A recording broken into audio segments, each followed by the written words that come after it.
Nikad više medija, nikad manje slobode. Zašto? Odgovor na to pitanje dajemo svake godine. Naime, mediji su u sve lošijem materijalnom stanju i izloženi sve bezočnijem pritisku i političkih stranaka, ali i finansijskih centara moći, tako da je nekad često nemoguće odvojiti šta su zapravo finansijski centri, a šta su zapravo političke partije, jer je to često u okviru iste grupe. Nažalost, veliki dio medija još uvijek se finansira na način od danas do sutra. Problem je i u činjenici da kada bismo gledali ove statističke podatke, čak bismo imali pravo da budemo i zadovoljni. Međutim, statistika je jedno, istraživanje je jedno, s obzirom da je uzorak toliki koliki je. Međutim, ne možemo ovim biti zadovoljni iz proste činjenice što, evo, svaki dan smo svjedoci otkaza kolegama novinarima.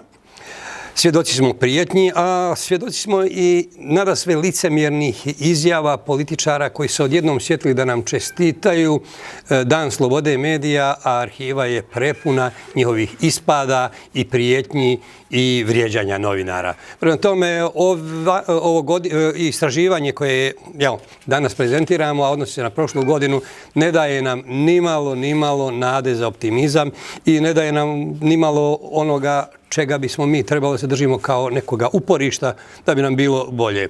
Mi koji smo pri kraju karijere, mogli bismo reći, pa dobro, mi smo svoje odslužili. Međutim, u našoj profesiji je jako mnogo mladih, pogotovo kolegica, a dobro znam iz iskustva da su one izložene svakoj vrsti torture, posebno u vrijeme kada se odluče za stvaranje porodice.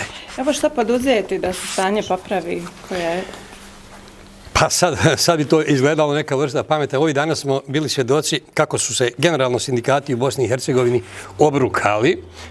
Lijepo su se pridružili jagnjećim i roštiljskim brigadama, a da niko nije organizovao ni jedan jedini ozbiljan protest protiv onih koji ih pritiskaju i koji ih maltretiraju. Jedini izlaz, po mom mišljenju, je zapravo samo profesionalna kolegijalna solidarnost na svim nivoima i na sve načine. Počev od onoga kad kolega dobije otkaz, kada neko bude napadnut ili izvrijeđan, do jednostavno prijetnji gašenjem pojedinih emitera. U svemu tome, ako ne budemo jedinstveni, ne budemo složni, bit će nam samo gore. Kolega Marko, na što se sve od danas novinarstva, da li je to na klik i kakva je budućnost medija u Bosni i Hercegovini? Pa budućnost medija u Bosni i Hercegovini kao i budućnost Bosne i Hercegovine na kraju krajeva. Budućnost Bosne i Hercegovine je vrlo na klimavim nogama, a kad nemate uređenu državu, u neuređenoj državi ne možete imati ništa uređeno, osim nered. Šta mi imamo uređeno? Nemamo ništa. U takvoj državi funkcionisanje medija je, bojim se, sve gore i gore, s obzirom da je sve više medija u sve goroj finansijskoj situaciji. A ako ste finansijski ovisni, odnosno niste slobodni, ne možete ni kao čovjek, a pogotovo novinarski profesionalac, funkcionisati. Na kraju krajeva i ovo istraživanje u dobroj mjeri potvrđuje takve teze. Evo samo kako komentarčite činjenicu da postoji niz elektronskih medija, odnosno web portala kojima se ne zna ni trag, i da li su registrovani, koji za toga stoji, a plasiraju informacije. To je jedan od vodećih problema kada je u pitanju generalno medijska slika i Udruženje BiH novinari je prošle godine organizovalo javnu debatu u kojoj su prisustvovali predstavnici Evropske komisije, naši parlamentarci, upravo s tom idejom da se inicira donošenje zakona koji će tačno definisati javnost vlasništva u medijima. Jer nepoznato vlasništvo krije u sebi mnogo problema. Kriminalne grupe, pranje novca, čak i do obavještajnih i ostalih agencija, svi oni imaju sada mogućnost da formiraju portal ili bilo kakav medij i da iz tog ugla i iza zavjese mogu da rade šta god hoće i bojim se da to već rade, jer stanje u državi Bosni i Hercegovini samo na to upućuje. Da za novinar kaže da su sedma sila. Kako to da je sedma sila ovisna o nekome ili nečem?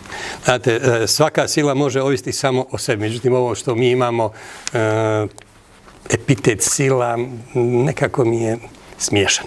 Da budem iskrena, novinari u Tuzli nisu se do sada nešto pretjerano žalili, što ne znači da nisu imali razloga za to.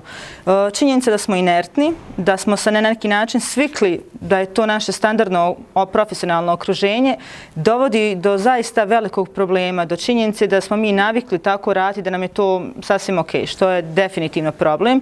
Problem je i to što ste vi definitivno ovisni u nekom finansijskom smislu, brinite se za svoj egzistencijalni položaj, za platu, za uslove rada i sve to, i onda samim tim dolazi na neki način do samocenzure i do toga da vam je ok situacija da na neke stvari idete već sa predumišljajem kako ćete vi isformirati, što je definitivno loše, odražava se na profesionalne standarde i mislim da je tu isto tako ključ novinarske profesionalnosti, ključ rješenja problema zapravo, da sami sebi nametnemo standard ispod kojih definitivno nećemo ići bez obzira kakvi su uslovi. Međutim, malo je zaista novinara koji su u prilici da kažu svom uredniku, svom vlasniku da nešto ne može, da nešto se ne treba otići, nešto ne treba izvještavati, a kamoli ne izvještavati na način kako se to očekuje. Imamo slučajno podatak koliko novinara u Tuzli radi na crno?